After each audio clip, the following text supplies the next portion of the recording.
Bagamat hindi pa niya lubos na nauunawaan ang istruktura at pondo ng Board of Peace Initiative na pinangungunahan ni US President Trump, sinabi ni Canadian Prime Minister Mark Carney na tinanggap niya ang imbitasyon ng US leader na sumali sa naturang inisyatiba na tututok sa susunod na hakbang para sa Gaza.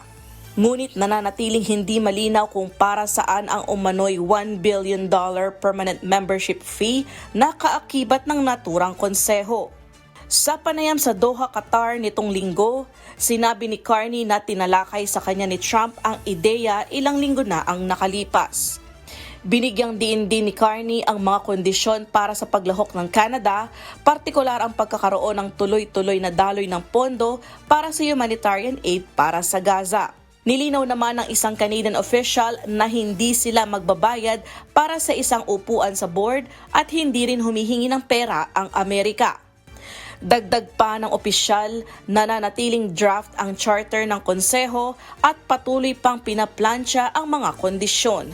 Si Trump ang magiging inaugural chair ng Board of Peace kasama ang iba pang leader na tutulong sa pansamantalang pamamahala sa Gaza. Erica Luzong, humahataw sa balita ngayon.